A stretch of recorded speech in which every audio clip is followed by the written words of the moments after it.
I ended my engagement to my fiancée. After she wanted a break to explore her ex, I sold our house and disappeared. Hello everyone. After what feels like an eternity, I 27M decided it was time to discuss what has been going on with me recently. Here's the thing. Until lately I thought I was marrying the love of my life, Tessa 26F. We'd been together for 4 years and for the most part one thought we were solid. But now I'm sitting here wondering why I didn't see this coming sooner. Tessa and I met at a birthday celebration introduced by a mutual friend.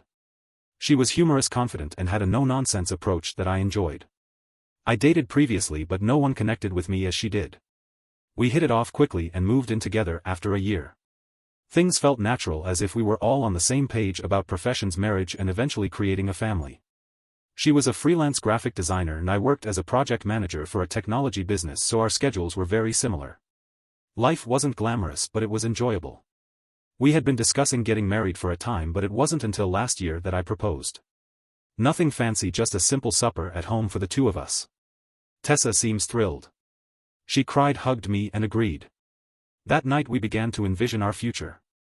A fall wedding, a limited guest list, and this charming little site by the lake. It seemed like everything was falling into place, or so I thought. The initial red flags were little and evident. They were little sneaky flaws that I ignored because I didn't want to overthink.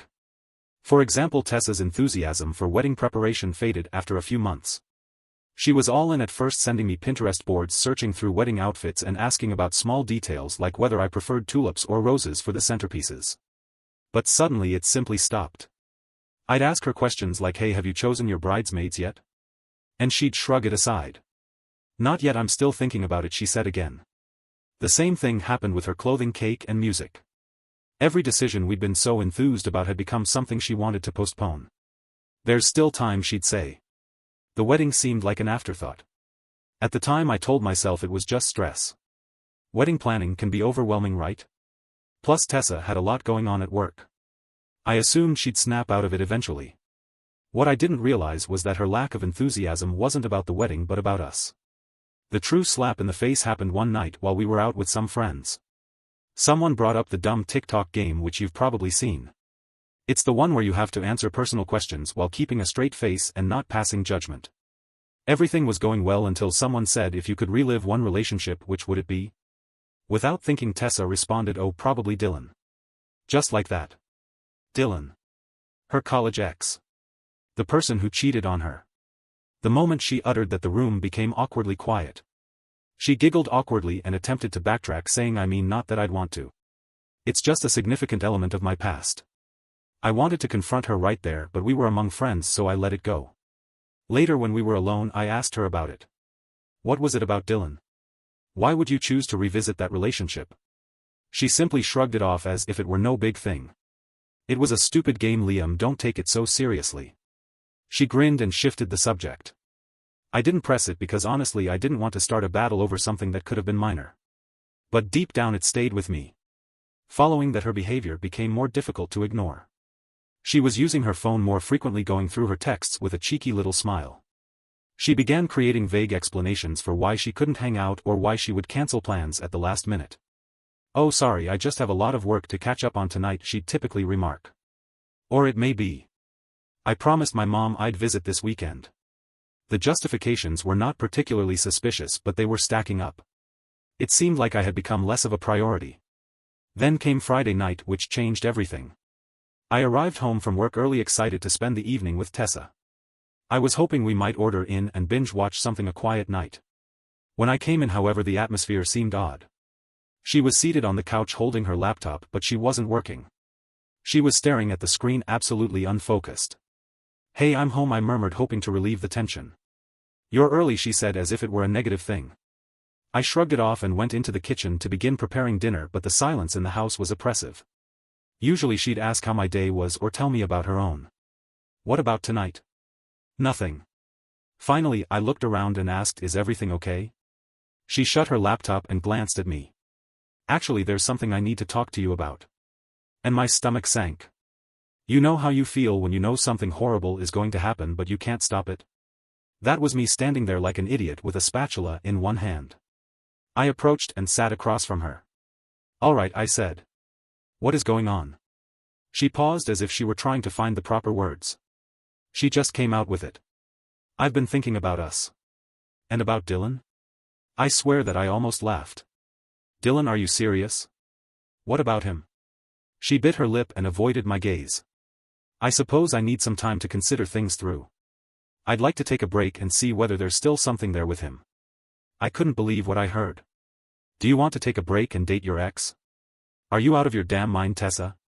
We've got engaged. It's not like that, she responded hurriedly as if she could smooth things up. I just want to know if I'm making the right choice with you. And if it doesn't work out, I pledge to come back. That's when I discovered how deep her chutzpah was. She assumed I would sit around and wait for her to decide whether I was good enough. Something inside me moved at that very instant. I did not yell or blow up. I just sat there staring at her, wondering how the hell I hadn't seen this coming. I wasn't sure how to answer it first. My fiancée recently informed me that she wants to take a break to explore things with her ex Dylan. What can you say to that? Finally I asked. So what does this break mean to you? My voice came out more calmer than I felt. She straightened up slightly as if she had been ready for this conversation. I believe we need some space to figure things out. I'll take some time to see if my feelings for Dylan are genuine, and you are welcome to ponder on us as well. I couldn't believe the audacity. Wait, I replied, leaning forward. You're saying you need to date your ex, but I need to reflect on us? What kind of backwards logic is that? Tessa sighed as if I were the one acting unreasonable. It's not about you doing something wrong, Liam. This is about me figuring out what I need. She seemed to have practiced this. The way she spoke, the way she avoided eye contact, it was as if she had already decided this was going to happen and simply wanted me to accept it. You know, this sounds insane, right? I muttered. You don't just put your fiancé on hold while you go play what if with some guy who treats you like garbage. Her face tightened, and for the first time I realized how stubborn she could be. I'm not asking for permission, Liam, I'm telling you what I need. That one landed differently. I wasn't just sad anymore, I was angry. I stood up and began pacing, hoping to calm myself down. So what, Tessa? You're just going to pack a bag and head over to Dylan's place? Is that your big plan? No, she insisted. It's not like that, I don't know what it looks like yet, but I need clarity before we move forward. I owe it to myself to know I'm making the right decision. You owe it to yourself, I asked, laughing cruelly. And what about what you owe me? We're engaged, Tessa. We're supposed to be building a life together, and now you're telling me you need to test drive your ex to make sure I'm good enough? I never said you weren't good enough, she replied, her voice rising. But if we're going to spend the rest of our lives together, I have to be certain. And right now I'm not. That was it. She wasn't simply interested in exploring things with Dylan, she was also unsure about me. Even after 4 years together and all of our plans, she was still unsure. It struck me all at once. She hadn't realized how painful and stupid her plea was. She believed this was reasonable, that I'd just sit there while she figured out whatever foolishness was going through her head. I stopped pacing and glanced at her, really stared at her. You know what? Sure, I responded, my tone bland.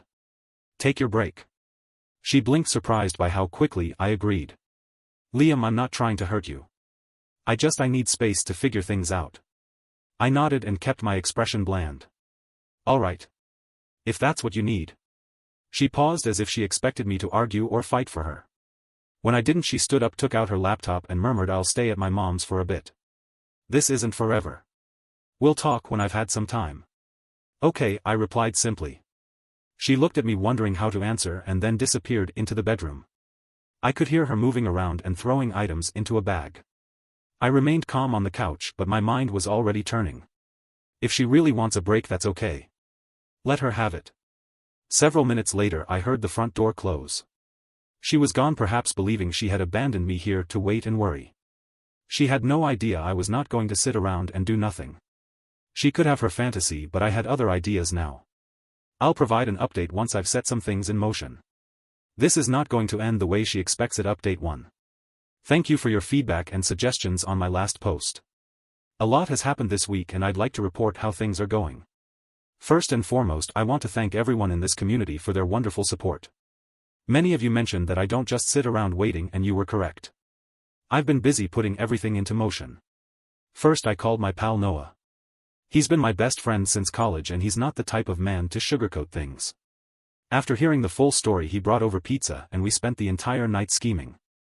Dude, you realize she's going to try to crawl back once things don't work out with Dylan, right? Noah reminded him.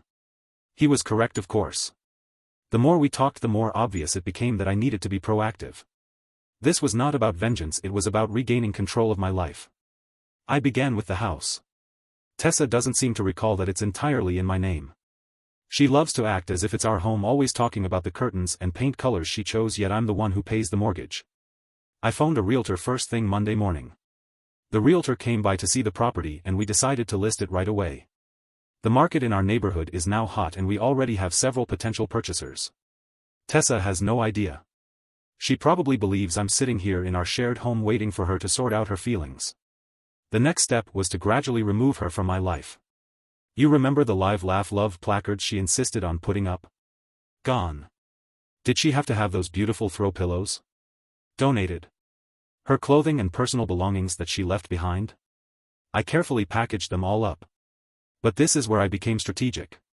Instead of just dropping her belongings off at her mother's house or having her come fetch them, I hired a moving company. They took everything to her mother's house and left a short note. Here's your stuff. Good luck with Dylan. I know some of you may think this is petty, but I disagree. I'm not being vengeful, I'm being efficient. She wanted some room to think things through. Well, she's got it literally. The most fascinating moment came when mutual friends began asking questions. Instead of playing the victim or slandering her, I simply stated the truth. Tessa decided she needed to explore things with her ex before committing to marriage. I decided I deserve better than being someone's backup plan. You should watch how people respond to that. No drama, no accusations, just facts. It's amazing how rapidly the story changes when you don't try to control it. I've also been making moves at work. I applied for a position at our West Coast office that I've been considering for a long time. If the house sells, which seems quite likely, and I get this job, I'll be starting over on the other side of the country. Tessa has attempted to contact me several times this week, first with lighthearted texts like "hope you're doing okay" and progressing to progressively concerned messages when she learned I was actually making changes rather than simply waiting around. Yesterday she was in a panic when her mother informed her that the boxes had been delivered. "What are you doing? Why are you acting like this is over?" I kept my response simple. "Because it is over, Tessa. You made your choice and now I'm making mine." She began crying, claiming that she simply wanted time to figure things out, that I was being quick and that this was not what she meant when she asked for a break. "What did you expect?" I questioned her. "That I'd sit here like a faithful puppy while you test drove your ex? That's not how this works." "But what if I realize you're the one I want?" She was weeping. "Then you'll have learned a valuable lesson about not taking people for granted," I said before hanging up the phone. The weird thing is that I'm no longer upset. Instead, I feel liberated. Every box I pack, every move I make feels like I'm reclaiming parts of myself that I didn't realize I'd given up. Noah came by again yesterday to assist me with packing the house.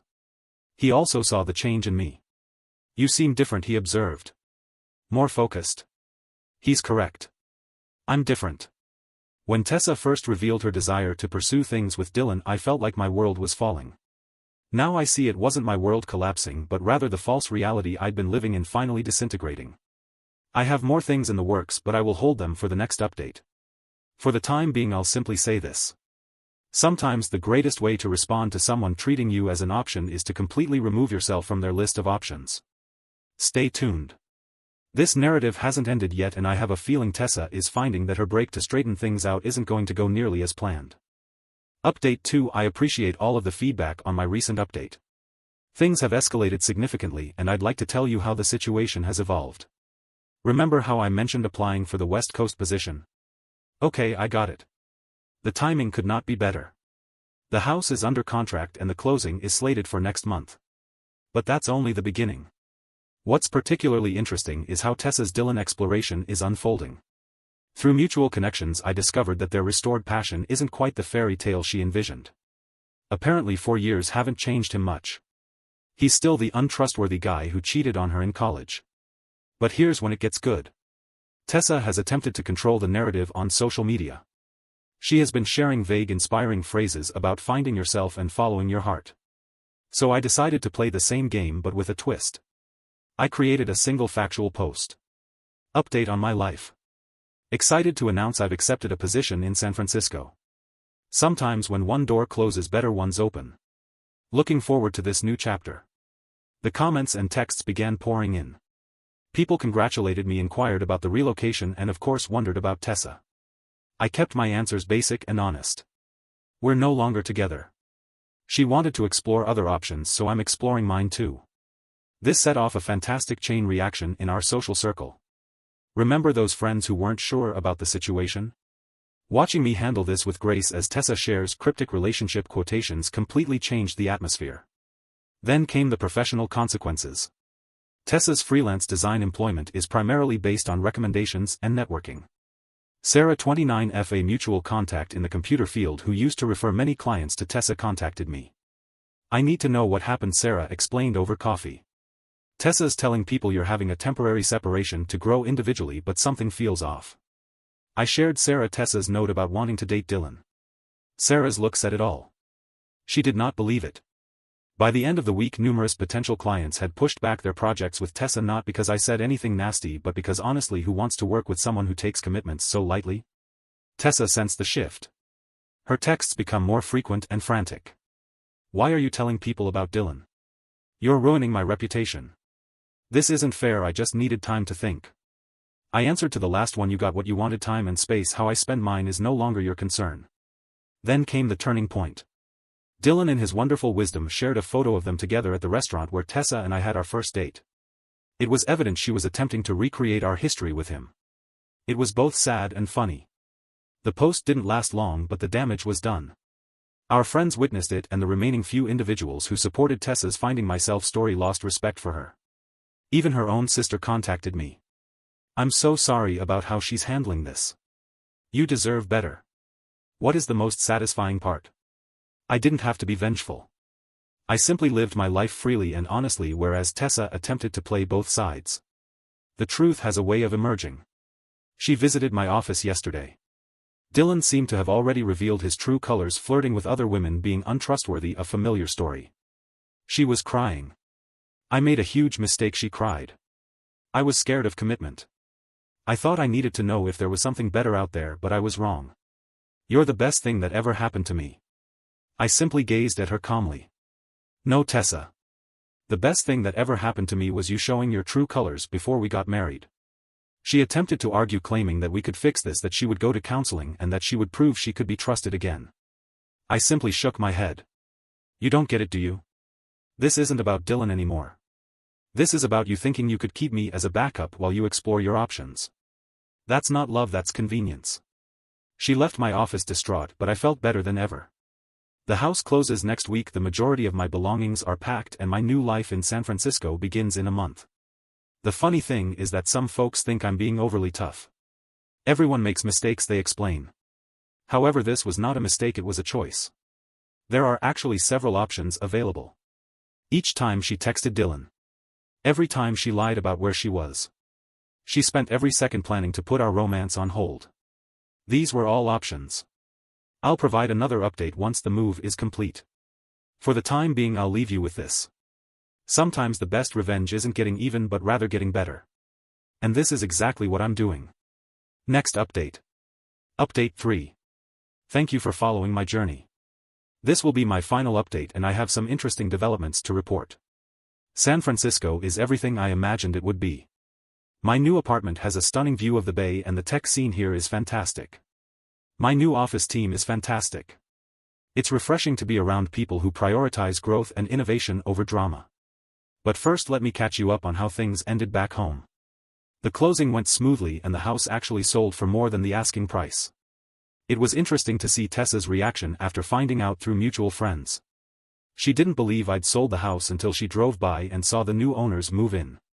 Here's where it got really interesting. Remember Dylan? He reached out to me, of all people. He sent me a long message about how he never meant to cause problems and that Tessa had contacted him first months before she requested the break. Tessa had been planning her little exploration for quite some time.